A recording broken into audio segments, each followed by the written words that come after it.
Avira Women's Day special offer 50% off on IUI IVF valid till 8th March. నమస్తే welcome to Suman TV. ప్రస్తుతం మనం కాకినాడ నియోజకవర్గంలో ఉన్నాము. ఎన్నికలు సమీపిస్తున్న వేళ అభ్యర్థులతో పాటు ప్రజల్లో కూడా ఒక రకమైన ఉత్కంఠ అనేది నెలకొంది. ఎందుకంటే బలమైన పార్టీని ఢీకొట్టే వ్యక్తిగా ప్రస్తుతం కాకినాడ రూరల్లో జనసేన నుంచి పంతం నానాజీ ప్రకటించడం. అయితే పంతం నానాజీ గెలుపు ఖాయమా లేదంటే ఒట్టి పోటీ మాత్రమేనా? జనసేన తీరు ఏ విధంగా ఉండబోతోంది, ఎన్నికల వ్యూహం ఏ విధంగా రచించబోతున్నారు, ఇవన్నీ అంశాలు మనం తెలుసుకుందాం. ప్రస్తుతం మనతో పాటు జనసేన మహిళా అధికార ప్రతినిధి, సిటీ అధికార ప్రతినిధి పిల్లారిశెట్టి రాజేశ్వరి మనతో ఉన్నారు. మేడం నమస్తే అండి. ఉమ్మడి అభ్యర్థిగా రూరల్ నుంచి పంతం నానాజీ గారిని అయితే ప్రకటించడం జరిగింది. అయితే ఈసారి మీ గెలుపు ఏ విధంగా ఉండబోతుంది? ఇది గెలుపా లేదంటే కేవలం గెలుపు కన్ఫామా లేదంటే పోటీ మాత్రమేనా? గెలుపు నల్లేరు మీద నడకలా ఉంటుందండి. ఇది మాత్రం కేవలం నా మాత్రం ఏమాత్రం కాదు. మన 5 సంవత్సరాలుగా వైఎస్ఆర్సీపీ పాలనలో ప్రజలు పడుతున్న అష్ట కష్టాలు, రాష్ట్రాన్ని అధోగతి పాలు చేసిన తీరు, అవినీతి, దౌర్జన్యం, మాఫియా, వీటిలన్నింటి దృష్ట్యా ప్రజలందరూ విసిగిపోయి ఉన్నారు.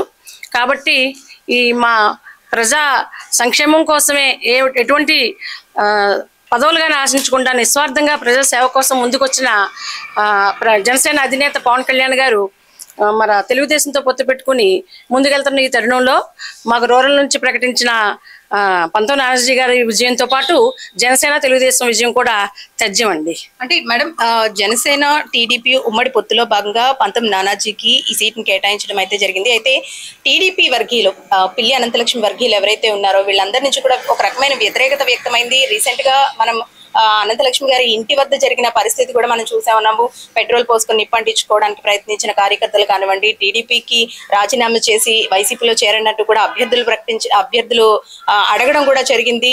నానా హంగామా సృష్టించడం జరిగింది. మరి ఈ ఎఫెక్ట్ జనసేన మీద పడే అవకాశం ఉంటుందంటారా? ఎంత మాత్రం ఉండదండి. ఎందుకంటే ఇప్పుడు తెలుగుదేశం అనేది ఒక సీనియర్ పార్టీ.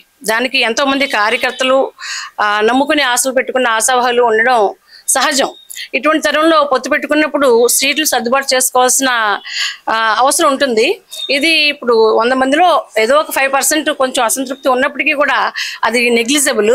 దాని యొక్క ఎఫెక్ట్ ఏమాత్రం ఉండదు. కాపు సామాజిక వర్గానికి సంబంధించి కూడా ఇప్పటికే మనము అనేక వ్యతిరేకత అనేది కూడా చూసాము. ఇప్పుడు ముద్రగడ పద్మనాభం గారి విషయం కానివ్వండి, లేదు అంటే హరిరామ జోగయ్య గారి విషయంలో కానివ్వండి, లేఖలు రాయడం, తర్వాత హరిరామ జోగయ్య గారి కుమారుడు వైసీపీలో చేరడం, ఇవన్నీ కూడా నెగిటివిటీని, ఒక రకమైన నెగిటివిటీని తీసుకుని వస్తున్నాయి. మరి ఇది పార్టీ మీద పడే అవకాశం ఉంటుందా? జనసేనని, పవన్ కళ్యాణ్ని ప్రజల మనిషిగా చాలా మంది ఆంధ్రప్రదేశ్ ప్రజలందరూ కూడా ఆల్రెడీ గుండెల్లో పెట్టుకున్నటువంటి తరుణం ఇది. ఎందుకంటే పుట్టబోయే బిడ్డ, కడుపులో ఉన్న బిడ్డల మీద కూడా ఇక్కడ 1,00,000 వరకు అప్పు ఉంది. సచివాలయాన్ని కూడా తాకట్టు పెట్టేసిన మనం అంశాలు వింటా ఉన్నాం. ఉద్యోగాలు లేవు, నిరుద్యోగం, అలాగే మహిళలకు కూడా రక్షణ లేదు. ఈ మాఫియా, ఇసుక తవ్వకాలు, కొండల తవ్వకాలు, ఇటువంటి నేపథ్యంలో మనకి ఈ నెగిటివిటీ ఈ కామెంట్లు చేసినప్పటికీ కూడా జనసేన యొక్క తెలుగుదేశం యొక్క పొత్తుని ప్రజలు చాలా విశాల దృక్పథంతోనూ, ఆలోచనతోనూ, విచక్షణతో ముఖ్యంగా ఆలోచించి ఓటు వేసే తరుణం ఆసన్నమైందండి.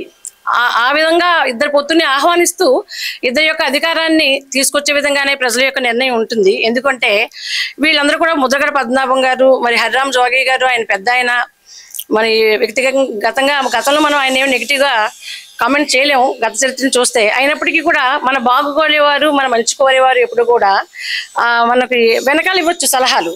మరి ఇలా ఇవ్వడం, ఆయన కుమారుడు వెంటనే కూడా దాంట్లోకి వెళ్ళడం వల్ల ఆయన్ని కొంచెం మేము కోవర్ట్గా భావించవలసి వస్తుంది. అలాగే ముద్రగడ పద్మనాభం గారు ఒక మెట్ట ప్రాంతపు వనవరాలుగా మాకు ముందు నుంచి తెలుసు. ఆయన మరి విరిగిపోతారు వెంటనే ఆయన. కాబట్టి ఒక మెచ్యూరిటీ ఉన్న నాయకుడిగా, నిజంగా కాపుల యొక్క సంక్షేమం, కాపుల యొక్క అభివృద్ధి కోరుకునే వ్యక్తి అయితే ఆయన ఈ తరుణంలో ముందుకు రావాలి. ఎవరు పిలిచి ఆహ్వానించి ఇంటికి వెళ్ళి శాల్వాలు కప్పవసరం లేదు. కాపుల యొక్క సంక్షేమం కోసం ఆలోచించాలి. ఒక సీనియర్ నేతగా, ఆయన ఒక మాజీ మంత్రిగా, మరియు ఆంధ్రప్రదేశ్ యొక్క సంక్షేమం కోసం ఆలోచించి హరిరామ జోగయ్య గారు అయితేనేమి, ముద్రగడ పద్మనాభం గారు అయితేనేమి, ఇంకా కాపు నేతలు ఎవరైనప్పటికీ కూడా పవన్ కళ్యాణ్ వెనకాల అండగా దండగా నిలబడి ముందుకు తీసుకెళ్లవలసిన తరుణం. ఓకే మ్యామ్, ఒక పక్క ఒక బలమైన పార్టీని ఢీకొంటున్నారు, బలమైన నాయకుడిని రూరల్లో ఢీకొనబడుతున్నారు. మరో పక్క ఏంటంటే టికెట్ ఆశించి దక్కకపోవడంతో పితాని అన్నవరం గారు కూడా ఇప్పుడు ఇండిపెండెంట్ గా పోటీ చేస్తాను, గెలిచిన సీట్ ను కూడా వైసీపీకి గిఫ్ట్ గా ఇస్తానంటూ కూడా ఆయన ప్రకటించడం జరిగింది. మరి ఓట్ల చీలిక అనేది దీనివల్ల ఏర్పడే అవకాశం ఉంటుందంటారా? మీ ఓటు బ్యాంక్ ఏమైనా తగ్గే అవకాశం ఉంటుందంటారా దీనివల్ల? తెలుగుదేశం పొత్తుతో ఉన్నందువలన ఇప్పుడు లాస్ట్ ఇయర్ ఎలక్షన్స్లో ఏమైందమ్మా 2019లో అప్పుడు కూడా వైఎస్ఆర్సీపీకి ఈ విజయం దక్కుండేది కాదు. కొంత ఎప్పటి నుంచో ఉన్న సుదీర్ఘమైన సీనియర్ అనుభవం కలిగినట్టు పార్టీగా దానికి ఉన్న సాంప్రదాయక ఓటు బ్యాంకు తెలుగుదేశంకు ఉంది. అలాగే జనసేన నాయకుడిని నమ్మి ఆయనకి ఇచ్చిన ఓటు బ్యాంక్ ఆయనకి ఇచ్చారు.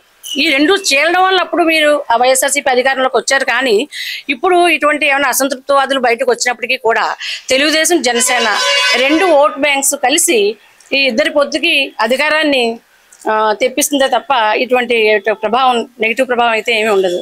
అంటే రూరల్లో అనేక రకమైన సమస్యలను మనం చూస్తున్నాం. రోడ్లు కానివ్వండి, మురుగునీరు సమస్య కానివ్వండి, డ్రైనేజీల సమస్య మెయిన్ గా, అలాగే మంచినీటి సమస్య, ఇలాంటి అనేక సమస్యలు ఇంకా పెండింగ్ లోనే ఉన్నాయి. మరి మీ ప్రభుత్వం హయాంలోకి వస్తే మీరు కాకినాడ రూరల్ కి ఏ విధమైన హామీలు ఇస్తారు?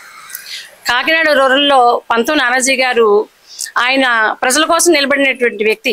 లాస్ట్ ఇయర్ 2019 ఎన్నికల్లో ఆయన ఓటమి చవి చూసినప్పటికీ కూడా అప్పటి నుంచి ఇప్పటి వరకు కూడా ప్రజలతో ఆయన టచ్ లోనే ఉండి ప్రతి ఒక్క ఇంటిని, ప్రతి ఒక్క నియోజకవర్గాన్ని, గ్రామంలో ప్రతి ఒక్క కుటుంబాన్ని అన్న, తమ్ముడు, అక్క అనుకుంటూ ఆయన పలకరిస్తూ వారి సమస్యలు తెలుసుకుంటూ ముందుకు వెళ్తూనే ఉన్నారండి 5 సంవత్సరాలుగా.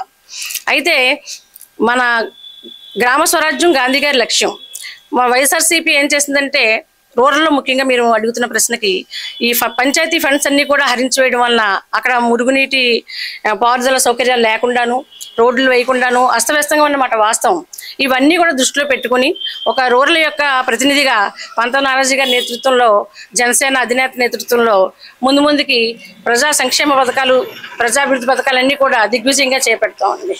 థ్యాంక్ యూ మ్యామ్, మీ అభిప్రాయం తెలియజేసినందుకు. చూసారు కదండి, కాకినాడ రూరల్కి వచ్చేసరికి అనేక సమస్యలు అయితే చుట్టుముట్టాయి. అయితే వీటన్నిటిని కూడా తమ ప్రభుత్వమే హయాంలోకి వస్తుంది, వచ్చిన తర్వాత మేము మరింతగా డెవలప్ చేస్తామంటూ కూడా వీళ్ళు ఒక వాదన అయితే వినిపిస్తున్నారు. అయితే ఏది ఏమైనా బలమైన పార్టీ అయినా సంక్షేమంతో ముందుకెళ్తున్నా సరే అదంతా ఒట్టి బూటకం మాత్రమే. మా పార్టీయే ఈసారి అధికారంలోకి వస్తుంది, మరింత అభివృద్ధిని మేము తీసుకొస్తామంటూ కూడా జనసేన పార్టీకి సంబంధించిన నాయకులు చెబుతున్న పరిస్థితి. కెమెరా పర్సన్ అజయ్తో అనుశ్రీ, సుమన్ టీవీ, కాకినాడ.